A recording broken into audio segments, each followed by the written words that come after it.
Got to stay with the system. You know where that is? That's on the Amalfi Coast. Do you see my hat, my adventure hat? Had my adventure hat on, of course. That was a dream come true, and that was about a year ago today, wasn't it? It's about a year ago today. Incredible. So we've already covered that this month's theme is power to the people, and today we're going to talk about power begins within. It begins within each and every one of us. My microphone is not wanting to stay attached to my ear. Hang on just a sec. There we go.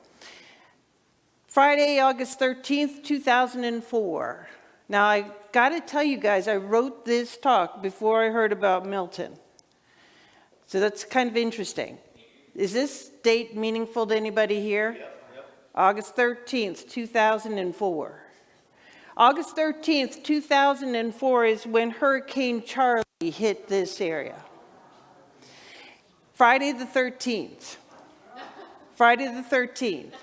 Now that hurricane was the first hurricane to hit this area since Hurricane Donna, which hit in 1960. So it had been 44 years since we had had a major hurricane here when Charlie hit. So that was on Friday, and though it hit Port Charlotte, it had a profound effect down here. Port Charlotte's pretty dang close. It went right up the Peace River. It was just an incredible storm. You were here. I had just started coming to the center at that time. I had just started. This was in August, and I had just started coming here to the center in about June, maybe July of that year. And so I came on over here not knowing if I'd even be able to make it to the center. I mean, it was strange. I mean, they had the guard, the National Guard, because all the street lights weren't working, so they had the National Guard standing with their rifles and everything in the middle of the road. I remember coming over and seeing that. There were still a lot of trees down. There were lines down everywhere. But I did manage to make it over here. I was living in South Fort Myers at the time. I did manage to make it over here, and there were maybe 10 of us that showed up at the center that day, the ministers among them. And my good friend, Tim Flower, I'm smiling at Pam because I know she knows Tim Flower. These guys know Tim Flower, one of my favorite people in the whole entire universe. He was a practitioner here. And he was here as well. And we came in, and the whole entire lobby was flooded. There was water everywhere. So we had put towels on the bottom of the big broom things, and we were, pushing it back out the door to clear the lobby. And after we did that, we came in here, we were kind of all talking about our experiences. I was pretty quiet then. I know that's hard to believe. But I was pretty quiet then, and just kind of observing. Timmy was talking about being down in the marina where he was actually working, and part of his job was to release the ropes that were mooring the boats in so that they'd have enough line to go up and down with the tide. And he was out there doing that, and a big gust of wind came in. He said he held on to a pylon and he was flopping around like a flag. I mean, just incredible. Just incredible. So we sat down and we're exchanging stories and whatever. And Reverend Linda Dolan got up here, and she gave a short talk. But it was one of the most profound talks that I've ever heard. And she said this: everywhere I've been going, everyone I've run into, they're talking about how I have no power. And we're all wondering when we're going to get our power back. I lost power when the storm started. I wonder when I'm going to get my power back. On and on and on. And she said, I am here to tell you that you may have lost your electricity, but you are never without power. That hit me so hard. You will never hear me say that I've lost power. You will always hear me say I lost electricity. And I've lost electricity many times. But boy, did that give me a new perspective about power, about this idea of power. Yes, we may not have electricity, But we always have power. We always have power.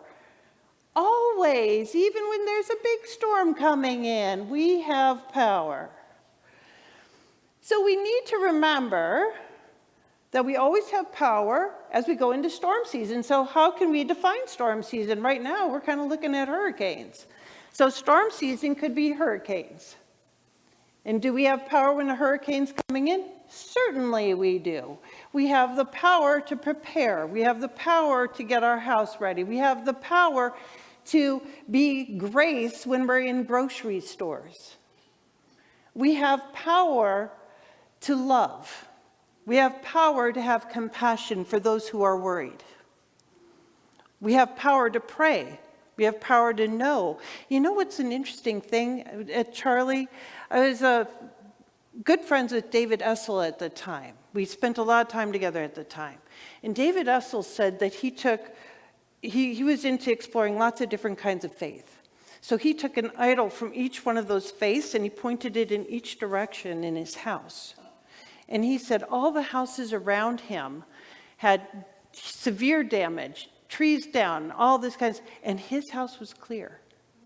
And he just said a blessing over every one of them and just, knew that his house was in the clear. And it was. It was amazing. So we can do these kinds of things. There are lots of different kinds of storm seasons, though. Storm season could be your boss at work.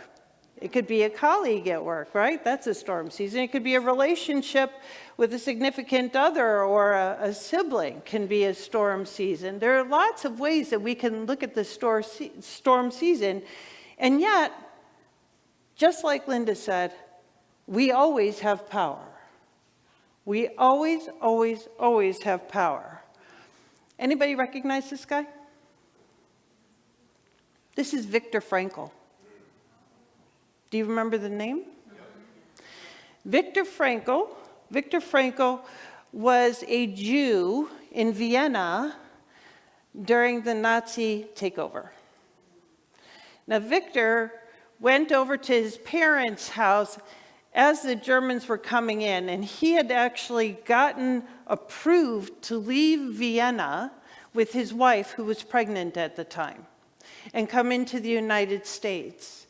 And he went over to his parents. He was going to let them know, say goodbye, and bring his wife over to safety in the United States. And his father had managed to collect a few things from the synagogue and had them sitting there. And Viktor asked him what they were. There was a plaque, a marble plaque that had symbols that Viktor didn't recognize on it. And he asked his father what it meant. And he said, it was one of the commandments, the one that said that we should honor our parents, honor our mother and father. Viktor decided that that was a sign for him, and he did not come over to the United States. He stayed in Vienna. So they were captured. They were brought into the prisoner camps. Viktor was in 4 different camps across 3 years. His mother was killed. His father was killed. His wife was killed. His sister ended up escaping and getting over to Austria, but that's the only survivor from his family in this atrocity. Viktor was a neurologist and a scientist, and he wrote a book that was entitled Man's Search for Meaning. And Viktor believed that the struggle that we have in our life is based on our search for meaning, that we have to find meaning in our life. And if we haven't found the meaning for our life or in our life, that we will be in a struggle.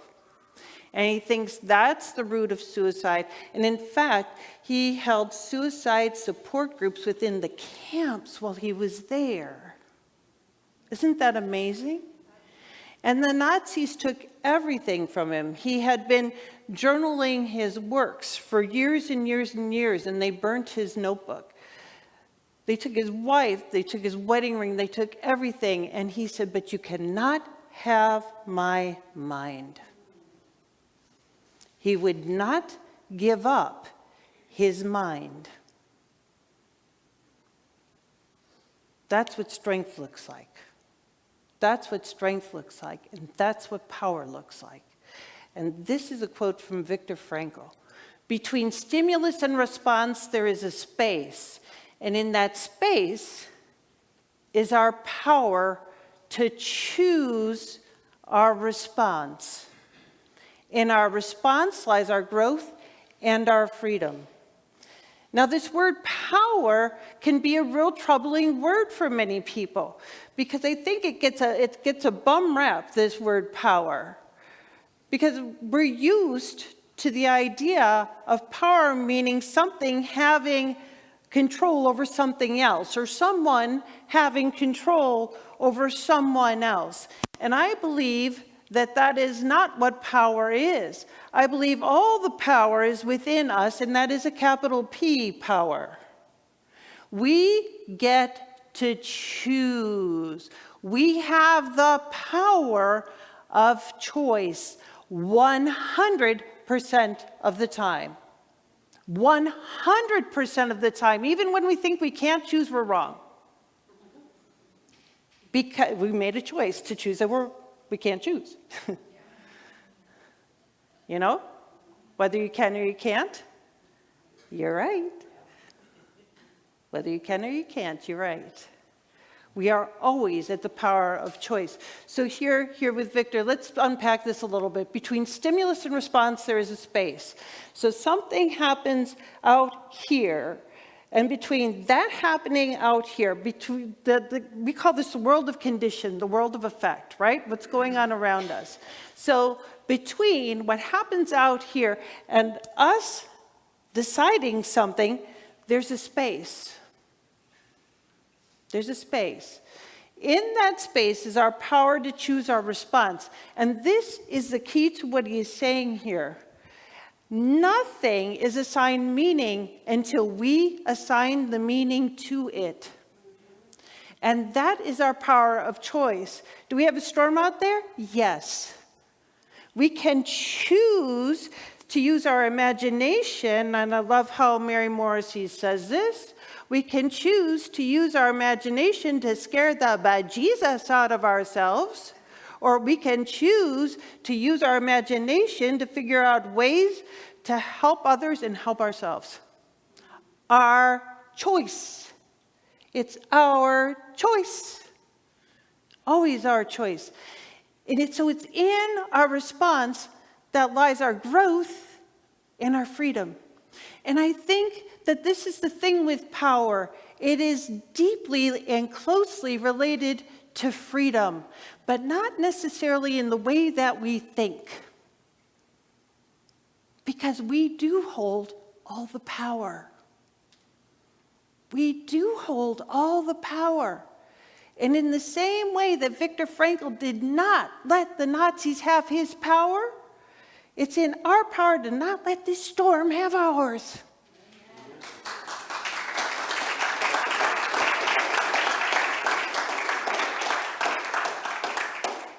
It's our choice. And with that choice comes freedom. With that choice comes freedom. And freedom in this case is peace. It's peace.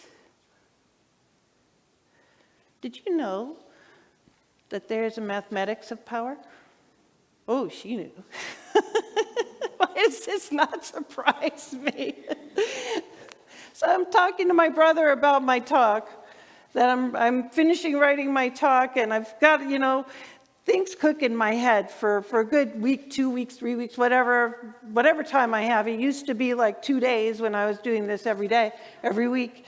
But, I'd see the topics and things would start cooking.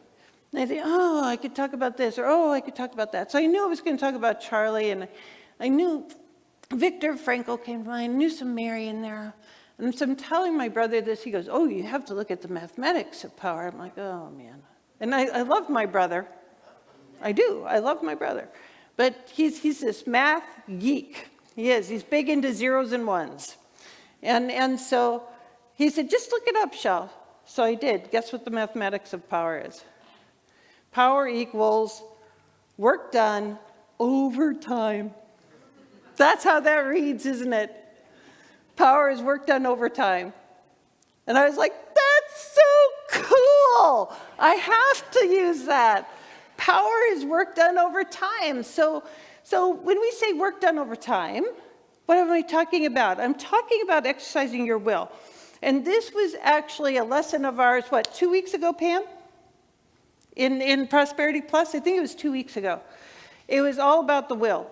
Well, she was talking about our mental faculties, and we have mental faculties in this part of that class. So I'm teaching Prosperity Plus with Pam right now, one of my favorite classes. But this really caught me this time. It's amazing how different things pop up at different times of your life. And she was talking about exercising your will, and that the will actually needs to be exercised. Because saying, this storm doesn't bother me, this storm doesn't bother me, this storm doesn't bother me, doesn't necessarily take the fear away. That's where your will comes in.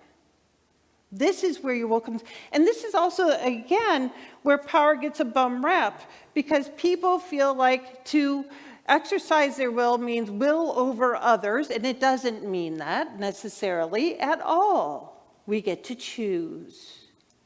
And even if we exercise our will over others, it's their choice whether they take it or not.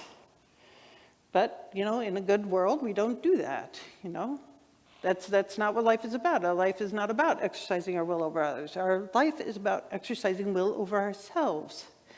So work done is working with the will. And so like Mary said, that we can exercise our will. And this is a really interesting exercise. One that she recommends is you light a candle and you stare at it and you just think, candle. Thank you. Candlelight. It just went right out of my head. Okay, thank you.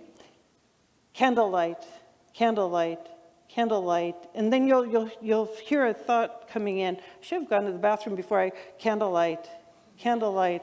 I wonder what we should make for candlelight, candlelight. Exercising the will is being able to, for 1 minute, look at that and just think candlelight. Now remember, our life is a collection of thoughts. And the thoughts that are most frequent in here is what you see out here. 100% of the time. So as we can exercise our will and exercise it in our own mind, in our own thoughts, that's when we see change. So to me, that's what this equation means.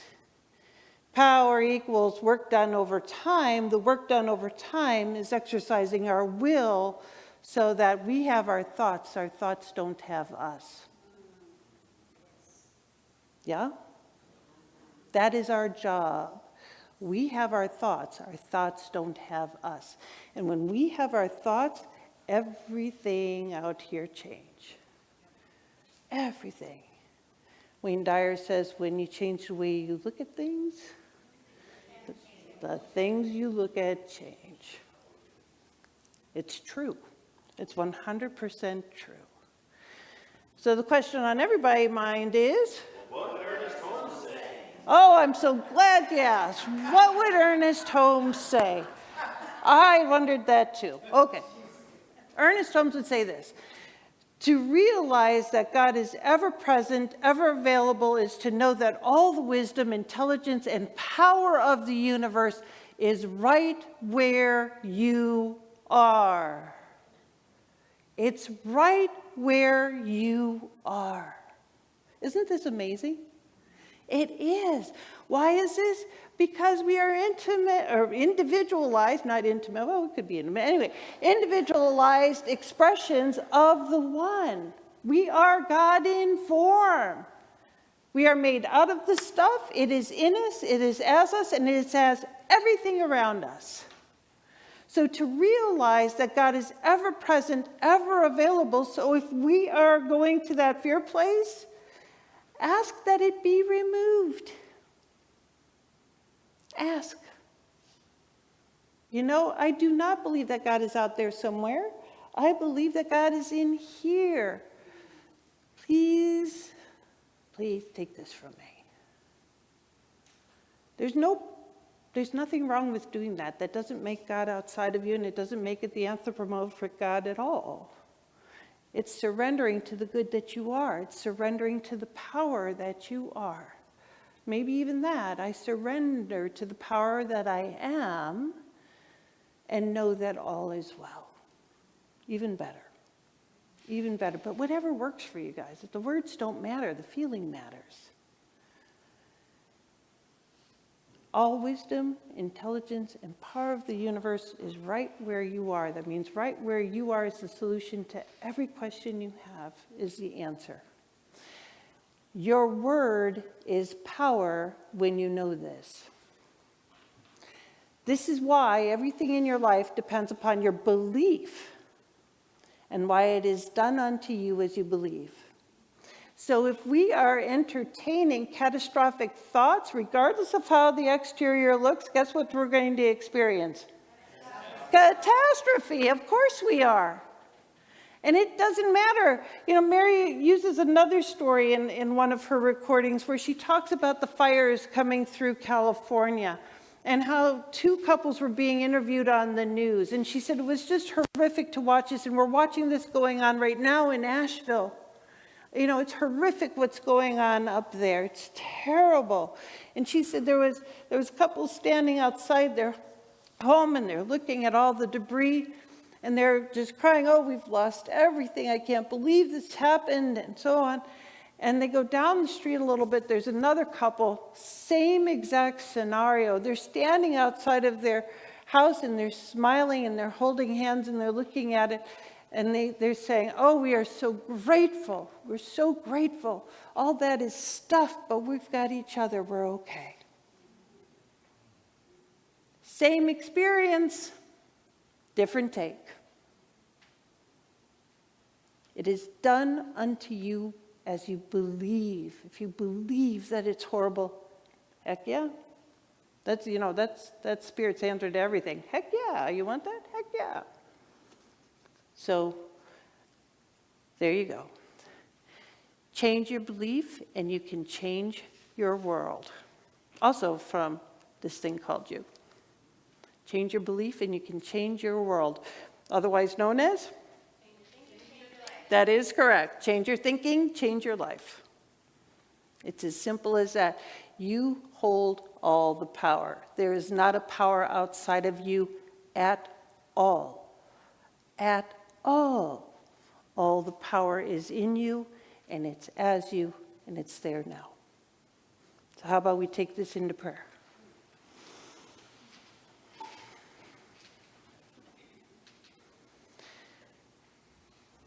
So settling into the right here, right now, let's know together that there is one power, there is one presence, there is one life. There is only one. There is only one. And it is in and as each and every one of us. We are unique, individualized expression of this single power. And we are here to deliver gifts as only we can do it. We've been impregnated with something that is seeking to emerge uniquely as each and every one of us. So this is what I know. Something has been freed up here today. Something has shifted here today for each and every one of us. From this day moving forward, we experience more power, more presence, more life, more joy, more beauty than ever before. I know that each and every one of us is safe from all the storms of life. We are safe. All is well. I claim that. I claim that for each and every one in this sanctuary. I claim that for each and every one watching. I know it to be so, because right where we are is the answer to any question. Right where we are is the solution to any and every problem.